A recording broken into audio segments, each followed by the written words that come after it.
Entonces, vamos a hablar de cuidado paliativo y enfermedad renal crónica. El hilo conductor de la charla es el siguiente. Vamos a hablar de las diferencias en el pronóstico de la enfermedad renal crónica y cuando hacemos referencia a una enfermedad en un estadio terminal y cuando pues, va a requerir cuidado paliativo. Vamos a hablar también toma decisiones difíciles de iniciar diálisis versus el manejo conservador. Y vamos a hablar sobre algunas particularidades en el manejo farmacológico de los pacientes con enfermedad renal crónica. El primer mensaje que quiero mostrarles es que la enfermedad renal crónica llega a un estadio terminal y no deja de ser una forma final de una enfermedad. Sin embargo, con el advenimiento de la tecnología de las terapias de reemplazo renal, esto nos mete en situaciones, en dilemas, en situaciones bastante difíciles, porque a pesar de que es una enfermedad terminal y no deja de serlo, hay una forma de mantener cierto tiempo y suplir la función de los riñones, a pesar de que no deja de ser una enfermedad pues, avanzada. Entonces podemos encontrar varias situaciones que el cuidado paliativo o digamos que la toma de decisiones difíciles va a empezar a cobrar relevancia. Primero, la pregunta que siempre nos debemos hacer es si debemos iniciar o no terapia de reemplazo renal en un paciente. Otra pregunta difícil que podemos encontrarnos es, bueno, el paciente ya tiene, por ejemplo, una hemodiálisis, entonces, ¿cuándo deberíamos retirarla? ¿Y qué pasa cuando la retiramos? Y siempre tenemos que tener presentes que el control de síntomas en estos pacientes va a ser muy importante, tanto si iniciamos terapia, porque van a tener síntomas, si decidimos no iniciarla o si decidimos retirarla. Y bueno, digamos que la clasificación clave sigue siendo la de CADIGO para enfermedad renal crónica. Recordemos que la clasificación va a ser dependiendo de la tasa de filtración glomerular y según la proteinuria. A menor tasa de filtración glomerular o a mayor proteinuria, va a tener, digamos que, peores desenlaces, va a estar en la zona roja que veíamos en la charla del lunes. ¿Y por qué es importante saber si está en esta zona roja o no? Porque nos predice pues, dos desenlaces claves. El primero, mortalidad cardiovascular. Los pacientes con enfermedad renal crónica o proteinuria se mueren más de ACVs, de infartos. Y segundo, entre menos tasa de filtración glomerular tenga, más riesgo de que se deteriore más rápido y más riesgo de que progrese a una enfermedad renal que va a requerir una terapia sustitutiva. Entonces, digamos que eso es lo clave. Sin embargo, para fines de este tema, vamos a hablar de una enfermedad renal crónica avanzada cuando esté en estadio 4 o 5, es decir, cuando tenga tasas de filtraciones menores de 30, porque es cuando van a empezar a presentar síntomas. El hecho de que tengan proteinuria o no va a ser tan relevante en el sentido que el manejo antiproteinúrico pues sí puede hacer que cambie de grupo. Bueno, entonces digamos que cuando uno empieza a hablar con el paciente para ver si inicia diálisis o no inicia diálisis, son decisiones difíciles y yo sugeriría hacer un proceso de toma de decisiones compartidas, es decir, nosotros como médicos tenemos el conocimiento técnico-científico y los pacientes tienen pues, el conocimiento de sus valores, sus preferencias, entonces el objetivo es aterrizar esa información que uno tiene a la realidad del paciente. Algunos datos importantes es saber que en promedio, cuando los pacientes, digamos que ya tienen la indicación para una terapia de reemplazo renal, su expectativa de vida puede ir de 6 a 31 meses si no se inicia la terapia. Y en los pacientes, por ejemplo, que se elige la diálisis, esta sobrevida aumenta a 20 a 67 meses, es decir, aumenta de medio año a año y medio, a 5, 6 años en promedio. Y eso es importante saberlo. En general, la terapia de reemplazo renal aumenta la expectativa de vida. Sin embargo, vamos a ver si esto es real en todos los subgrupos de pacientes. También una pregunta importante es saber, bueno, ¿y si retiro la diálisis, qué pasa? En promedio, aquellos pacientes que realmente requieren del soporte dialítico para pues, sobrevivir, fallecen alrededor de 8 a 10 días. ¿De qué depende? Depende mucho de la función renal residual. Si aún conserva función renal residual, la expectativa de vida puede ir algunas semanas, meses. Bueno, entonces, con respecto a la pregunta, bueno, ¿y la terapia de reemplazo renal disminuye la mortalidad a cualquier edad? Este estudio se hizo esa pregunta, tomó población mayor de 75 años y los dividió según si tenía una baja carga de comorbilidad o una alta carga de comorbilidad. Y vemos que las curvas de supervivencia muestran que en el grupo que tiene una baja comorbilidad, esto puede ser todavía digamos que una realidad, disminuye la mortalidad, pero en grupos que tengan alta carga de morbilidad, parece que el beneficio en términos de mortalidad desaparece. Algo parecido pasa en poblaciones que tengan, digamos que mal pronóstico, diabetes mellitus, el sexo masculino, o poblaciones, digamos que más añosas, población mayor de 85 años, parece que el beneficio también se empieza a diluir, pues precisamente porque la expectativa de vida empieza a disminuir, entonces el beneficio, por lo menos en términos de mortalidad, también disminuye. Entonces ustedes me pueden preguntar, bueno, ¿y qué otros marcadores de mal pronóstico existen en diálisis? Algunos autores hablan de hacerse la pregunta sorpresa, es decir, yo me pregunto como médico a mí mismo, ¿me sorprendería que este paciente en el próximo año falleciera? Si la pregunta es no, ese es un marcador de mal pronóstico. Tiene un HR de 2.42, es decir, aumenta 2.4 veces la probabilidad que este paciente fallezca. Y algunos autores ponen que si tiene, digamos que este marcador positivo, podría beneficiarse de un cuidado paliativo, porque tiene un mal pronóstico. Sin embargo, la sensibilidad de esta pregunta es baja, solamente el 55% y una especificidad del 76%, por lo cual yo diría es útil, pero no, digamos que es algo que nos puede determinar. Tendríamos que asociar otros predictores como la fragilidad, que vemos que aumenta 2.82 veces. Si la parte nutricional no está afectada, disminuye el riesgo 0.57, o si no tiene muchos síntomas, es decir, su calidad de vida está conservada, también disminuye el riesgo. Entonces sería como una suma de diversos factores los que nos llevan a tomar una decisión con respecto al pronóstico del paciente. ¿Por qué es importante hablar de cuidado paliativo en estos pacientes? Porque la carga de síntomas es bastante alta.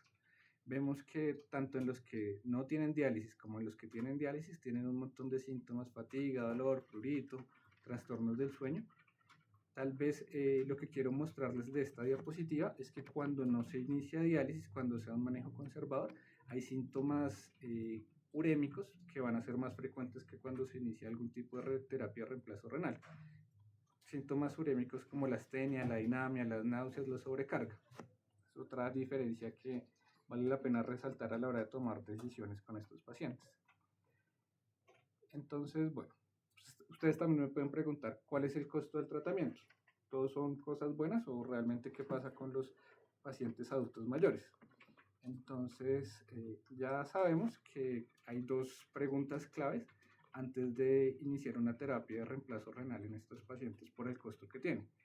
Primero es saber el nivel de independencia que tienen, porque usualmente en estos pacientes la capacidad que tienen de hacer sus actividades disminuye.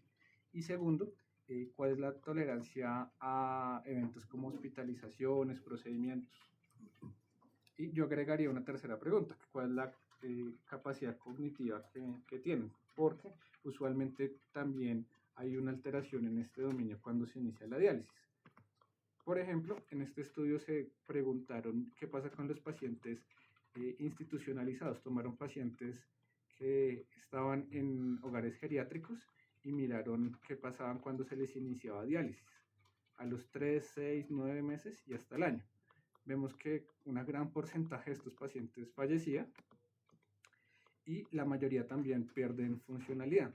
Solamente un porcentaje muy pequeño sobrevive y conserva su funcionalidad previa al inicio de terapia de reemplazo renal.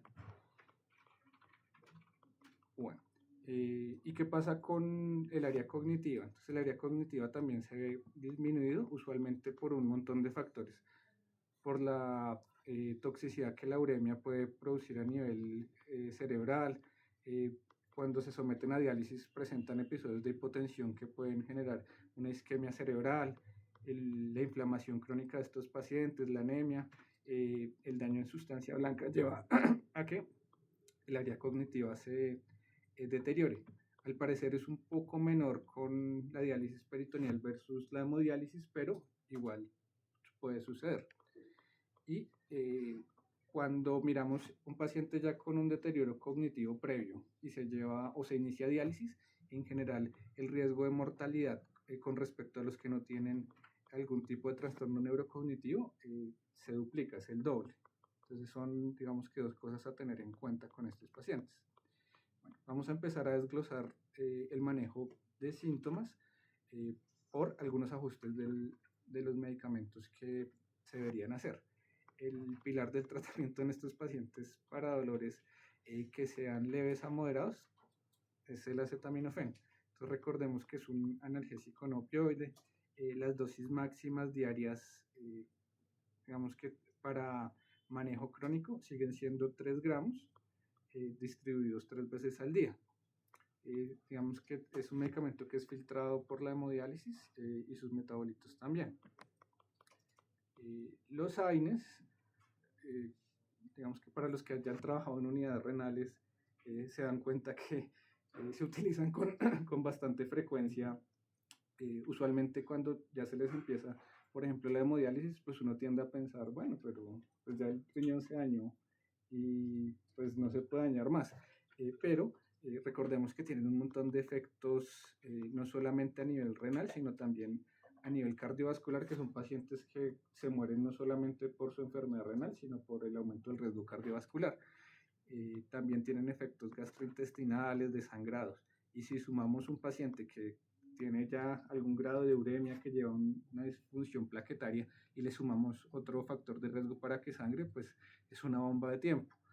Adicional, recordemos que la función renal residual en estos pacientes vimos que es importante. Y si le agregamos un AINES, pues podemos deteriorar la poquita función renal que aún conserva. Entonces no tienen un buen perfil de seguridad, deberían ser evitados. Esta es una tabla resumen en general. En verde los medicamentos que tienen un buen perfil de seguridad. En amarillo aquellos que podrían utilizarse con mucha precaución y en rojo aquellos que deberían ser evitados.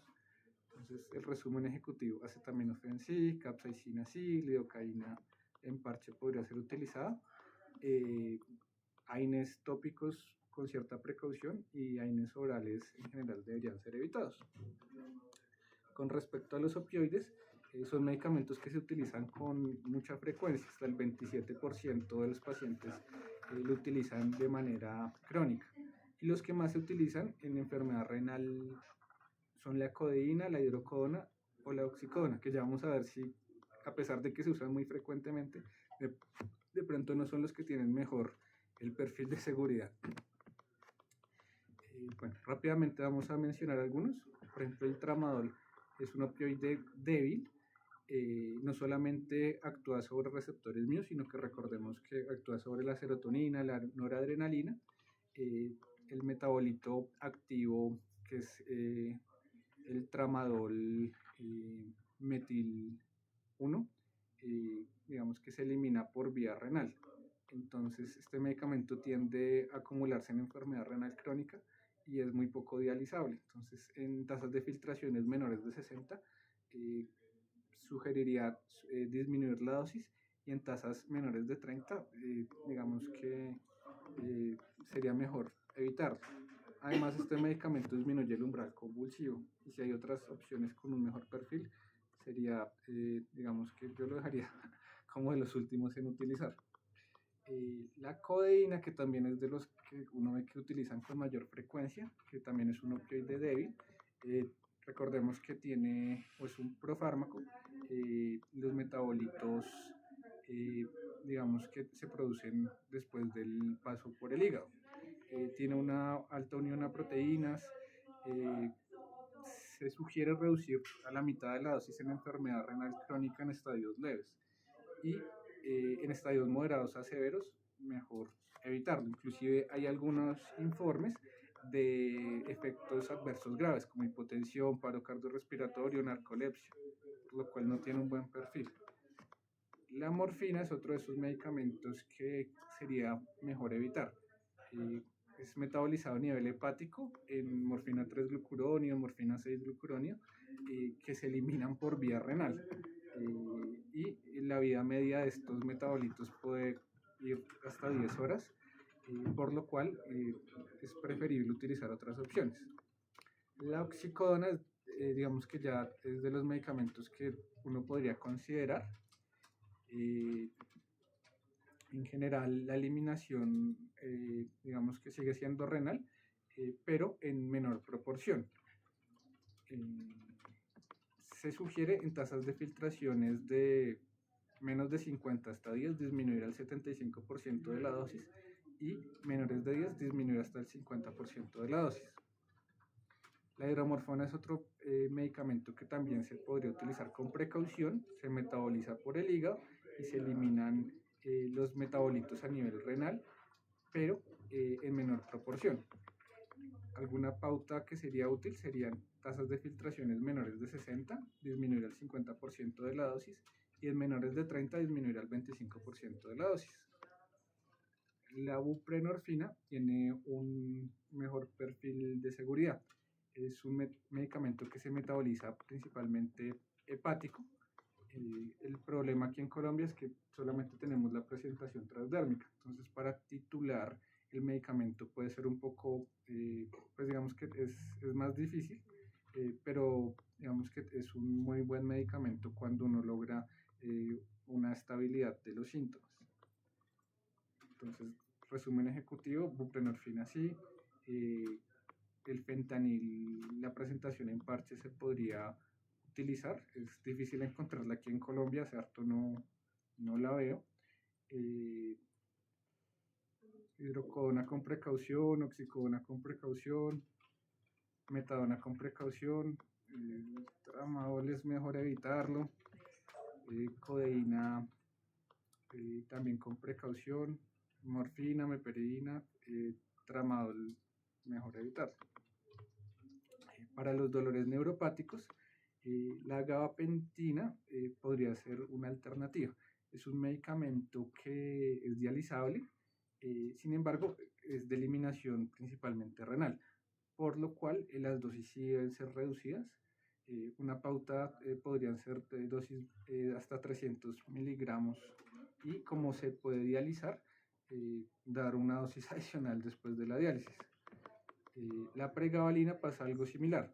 Es un medicamento que es dializable, las dosis deberíamos reducirlas a 25-75 miligramos al día con un refuerzo postdiálisis. Con respecto al uso de antidepresivos, bueno, hay una cantidad de medicamentos, sobre todo los inhibidores selectivos de recaptación de serotonina, que se metabolizan principalmente de forma hepática y podrían ser considerados. Bueno, si uno decide iniciar algún antidepresivo tricíclico como la mitriptilina, pues que por supuesto no tiene un buen perfil de seguridad en los ancianos, igual debería ser dosis pequeñas. Las venlafaxina también disminuir la dosis, la duloxetina debería evitarse tasas de filtraciones menores de 30. Resumen ejecutivo, en general utilícenlo con precaución, duloxetina, venlafaxina, gabapentina, pregabalina, y intenten evitar tricíclicos. Bueno, hay una serie de síntomas que son frecuentes y que también deberían ser abordados, como las náuseas y el vómito. Tener en cuenta que estos síntomas pueden ser multifactoriales y uno tiene que hacer como un checklist de qué le está generando estos síntomas. Ver que no haya ningún medicamento que les pueda estar generando las náuseas, que no esté asociada a una gastroparesia, sobre todo en pacientes con nefropatía por diabetes que también pues, pueden tener gastroparesia, ver que no esté relacionado con la uremia o que no esté relacionado con el estreñimiento, porque uno debería pues abordar cada uno de estos problemas para tener buenos desenlaces. Con respecto a la náusea y el vómito, puede estar relacionado entonces, como lo dijimos, con una gastroparesia, por lo que medicamentos que aumenten el vaciamiento gástrico podrían ser de utilidad. Por ejemplo, la metoclopramida, pero disminuyendo la dosis, saber que tiene riesgo de efectos adversos como distonía. Los antipsicóticos, por su efecto sobre la dopamina, también podrían ser de utilidad, por ejemplo, el haloperidol, la levomepromacina, pero tener en cuenta que estos pacientes también pueden tener más sensibilidad. Con respecto, digamos que a las náuseas y el vómito, pues uno debería preferir medicamentos que se pudieran poner subcutáneos o intravenosos, pues porque va a vomitar la forma oral. Tener precaución con el uso de, por ejemplo, el haloperidol por la prolongación del QT, que puede ser mayor cuando uno coloca un medicamento intravenoso, pero digamos que se podría utilizar. Tener también un bajo umbral para el uso de inhibidores de bomba de protones, que muchas veces estos pacientes pues lo que tienen son síntomas más dispépticos y pueden mejorar con un inhibidor de bomba de protones. El prurito es uno de esos síntomas que también es muy frecuente, es multifactorial y o lo que se escribe en la literatura es el uso de varios medicamentos, como a nivel tópico la lidocaína, la gabapentina, pues ya a nivel sistémico, capsaicina también tópico, el uso de antihistamínicos, pero también se debería abordar otros factores que pueden estar generando el prurito, como la serodermia o infecciones. Con respecto a la disnea, también puede ser multifactorial. Puede estar relacionado con sobrecarga, anemia o falla cardíaca, que también es muy frecuente en estos pacientes. Entonces uno debería pues abordar cada uno de estos problemas. El enfoque no farmacológico de causas asociadas pues iría en el manejo de la ansiedad, hacer una adecuada posición del paciente, y en casos que sean refractarios se puede utilizar opioides en dosis bajas a la mitad o digamos que menos de lo que se inicia para manejo del dolor. Y en los pacientes en fin de vida que tengan o que la disnea está asociado a síntomas, a ansiedad, uno podría colocar una benzodiazepina también a dosis reducidas. Y digamos que estos son como los mensajes que quiero que se lleven para la casa. La enfermedad renal crónica, sobre todo en estadios 4 y 5, tiene una alta carga de síntomas. A la hora de decidir si se va a iniciar diálisis o no, es importante tener en cuenta la capacidad funcional del paciente, el área cognitiva y cómo va a haberse deteriorado al inicio de la terapia de reemplazo renal. La diálisis no siempre equivale a un mejor vivir, porque vemos que igual tienen un montón de síntomas que deberían ser paliados, y es muy útil hacer el proceso de toma de decisiones compartidas con estos pacientes. Recordemos, uno tiene un conocimiento médico, ellos conocen cómo ese conocimiento pues se aterriza a la realidad de ellos, y deberíamos hacer un control de síntomas con unos ajustes precisos de las dosis y eligiendo un buen perfil de seguridad de los medicamentos. Muchas gracias. Gracias.